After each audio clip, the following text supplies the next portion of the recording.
Donc Delphine, je vous laisse la parole pour nous expliquer ce que vous avez fait ici.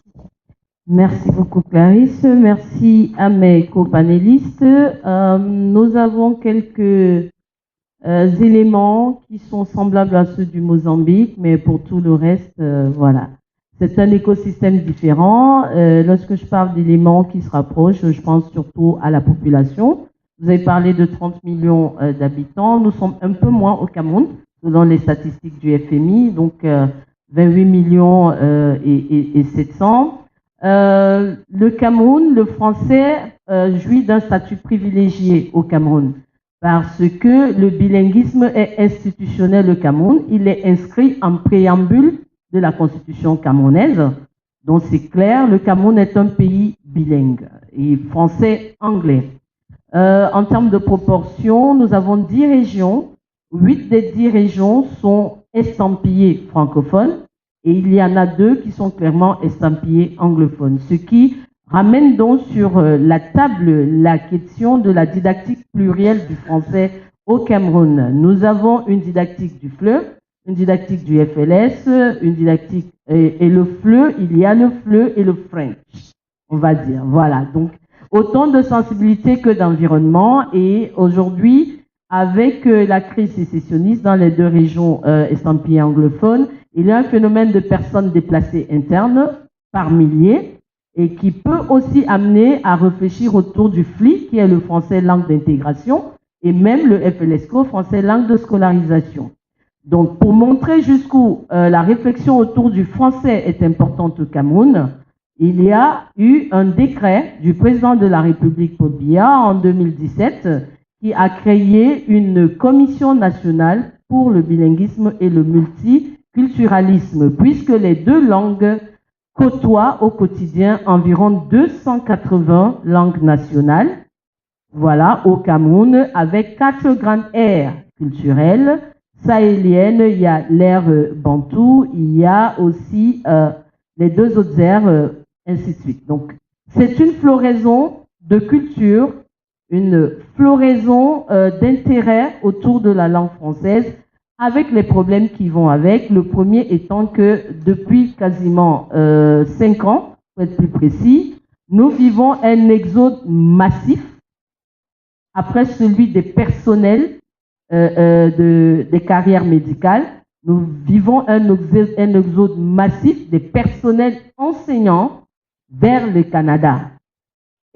Plusieurs sources concordantes en situent 35 000 à l'heure actuelle sur le sol canadien. Donc, vous allez comprendre que c'est la conséquence d'un ensemble de problèmes.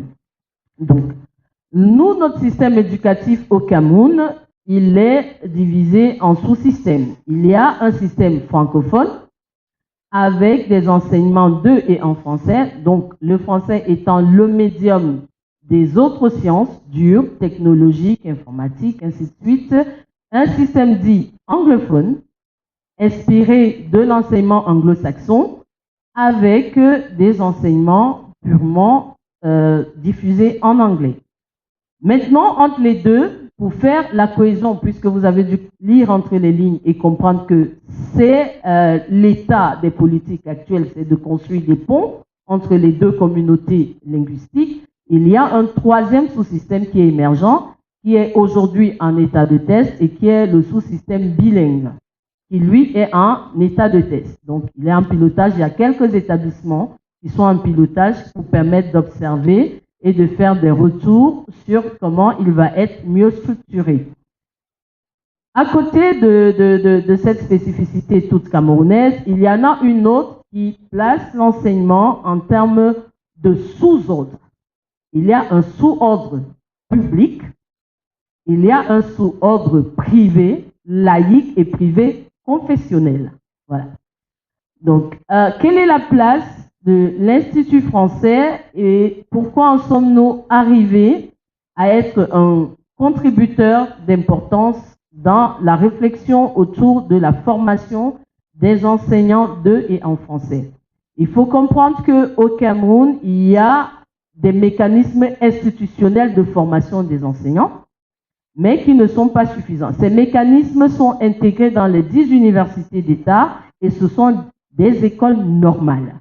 On a des écoles normales d'enseignement supérieur, on a des écoles normales d'instituteurs de l'enseignement technique, d'instituteurs de l'enseignement général, d'instituteurs de l'enseignement, ainsi de suite, ainsi de suite. Et il y a je vais dire quoi, c'est un petit îlot, un petit fait assez curieux. Il y a le master de français langue étrangère de l'université de Buea, qui à l'origine est un fruit de la coopération franco-camerounaise, c'est-à-dire l'université de Buea et l'université Stendhal 3 de Grenoble. Je crois savoir qu'aujourd'hui le partenariat est latent, donc le SCAC va peut-être se pencher dessus pour voir comment le faire vivre à nouveau. Et c'est l'un des programmes de formation de vivier d'enseignants qui a un ancrage bien identifié autour de la didactique du français. C'est-à-dire que le curricula, sur 4 semestres pour le Master 2, identifie bien les problématiques de la sociologie, donc de l'environnement dans lequel les futurs enseignants vont évoluer, de la politique, de didactique, ainsi de suite. Mais simplement, les détenteurs du Master 2 de Buea, c'est pour ça que j'ai parlé de cette spécificité, n'ont pas le statut de fonctionnaire à la sortie de leur formation. À la différence de leurs collègues qui sortent des écoles normales supérieures, qui, jusqu'à il y a moins d'une dizaine d'années, devenaient de facto fonctionnaires de la fonction publique et qui sont parmi les 35 000 qui désertent aujourd'hui la fonction pour se retrouver ailleurs, même si c'est en milieu francophone. Voilà, c'est quand même un problème aujourd'hui pour les autorités camerounaises sur le désert pédagogique qui est en train de se créer. Voilà. L'autre notion importante, c'est la place de l'enseignement privé au Cameroun. L'enseignement privé est très puissant au Cameroun. On a plusieurs promoteurs qui créent des établissements qui parfois ont des complexes, c'est-à-dire qu'ils entament la formation du primaire au secondaire jusqu'au supérieur au moyen des instituts privés. Et les personnels enseignants qui sont dans ces institutions, eh ben, c'est le promoteur qui crée sa propre grille de critères de recrutement. Donc, on commence, voilà, à s'interroger sur la formation initiale de ces nombreux enseignants qui sont dans l'enseignement privé au Cameroun et même la formation continue. L'Institut français va donc, et le SCAC Institut français va donc être très au fait des difficultés de ces viviers au moyen de nos dispositifs que nous avons déployés dans le cadre de la coopération linguistique. Certains de ces dispositifs vont être développés en longueur par les auteurs qui sont dans la salle.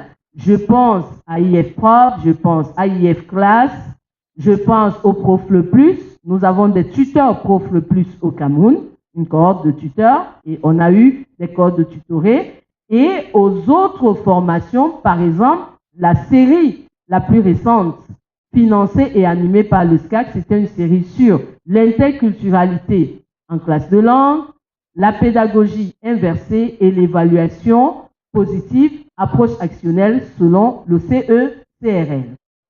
Nous sommes pourvoyeurs de tout l'ensemble des certifications en langue française, tests et diplômes au sein du réseau de l'Institut et des Alliances françaises au Cameroun.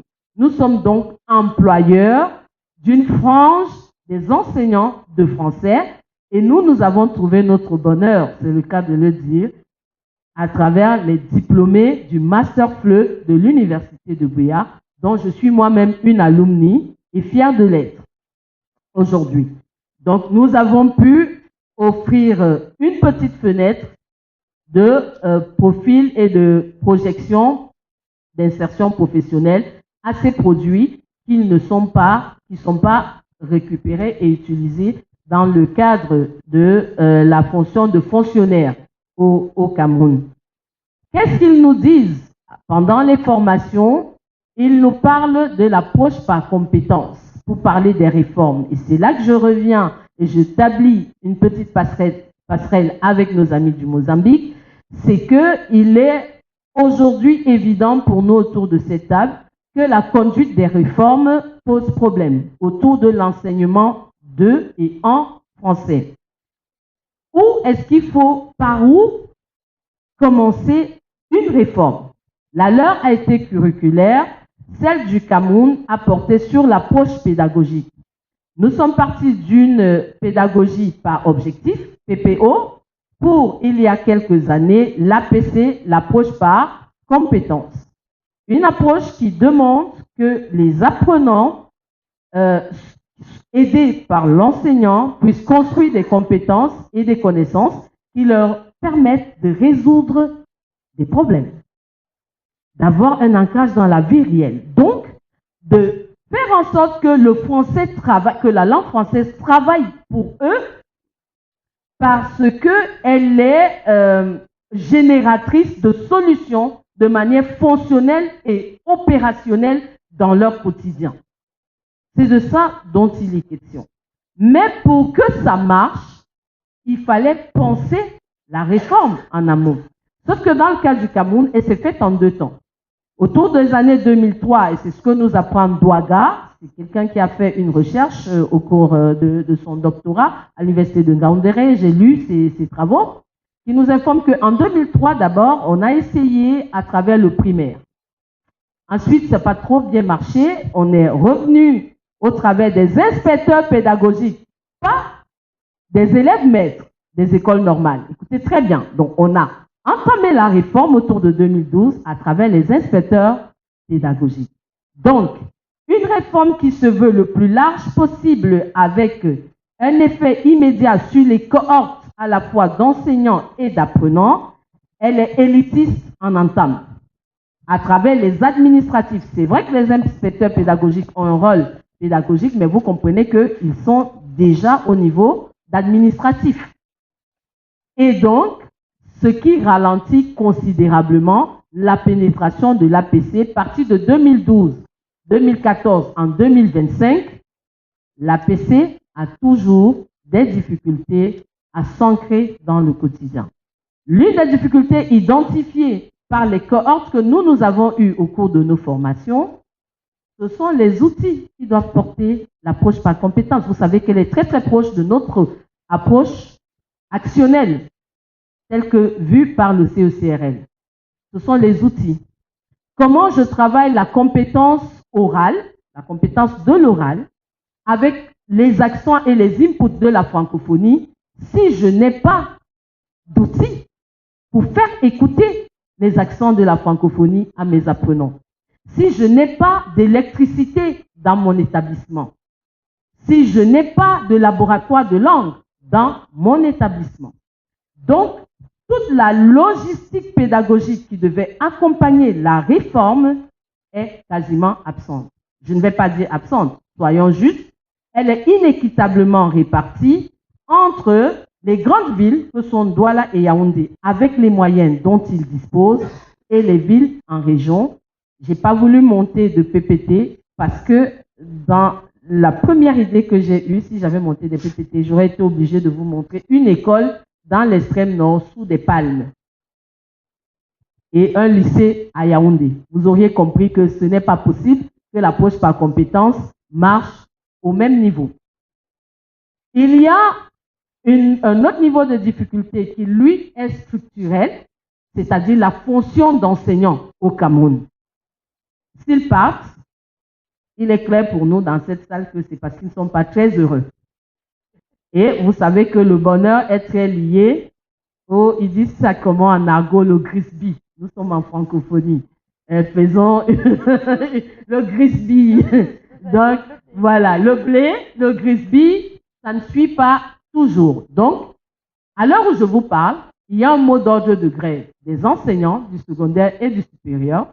Je vois nos partenaires des associations de professeurs de français qui sont très bien au courant de ça, parce qu'il y a des tests qui sont signés, il y a des décrets d'application qui sont pas suivis et les enseignants ne sont pas très contents, disons-le par euphémisme pour ne blesser personne. Mais sur cet aspect de la question, nous, SCAC IFC, on ne peut rien faire pour les collègues. Parce que c'est structurel, c'est le statut des enseignants et c'est une prérogative souveraine du gouvernement camerounais. Là où nous pouvons agir, c'est améliorer leur quotidien parce que l'enseignement, les contenus, les curricula dans les écoles normales, qui sont très théoriques et très ancrés sur la fonction métalinguistique du langage, histoire de la langue française, littérature, histoire de la poésie, et qui sont moins portés vers la didactique et les outils d'action sur le terrain. Cet aspect-là, nous, humblement, nous avons décidé d'apporter notre contribution et donc nous proposons des formations. Et au cours de ces formations, ils nous font porter des messages politiques. Ils ont demandé que le SCAC mette sur pied une plateforme durable d'échange avec les associations de professeurs de français de manière à co-construire depuis la base les offres de formation que nous leur faisons afin qu'elles répondent au mieux à leurs besoins. Ils ont aussi parlé des problèmes de logistique, mais c'est difficile pour nous de nous y tremper. Ensuite, nous voulons qu'ils agissent sur l'animation de la séquence didactique. Comment, avec le peu de moyens dont ils disposent, ils peuvent améliorer l'enseignement, apprentissage, évaluation de la langue française. Et sur l'évaluation, nous leur recommandons systématiquement les grilles parce que ça marche avec l'approche actionnelle du CECRL. Sur l'animation de la séquence didactique, nous pouvons les appuyer sur l'encadrement des grands groupes parce que l'accompagnement des effectifs pléthoriques est l'un des gros problèmes qu'ils racontent avec des effectifs à 100 par salle, voire au-delà de 200. Donc, sur ce qu'on pourra faire finalement en termes d'enjeux, je pose d'abord la prise de parole, le temps de la rendre à Clarisse et peut-être de faire un tour dans la salle. Je vous remercie. Merci beaucoup Delphine.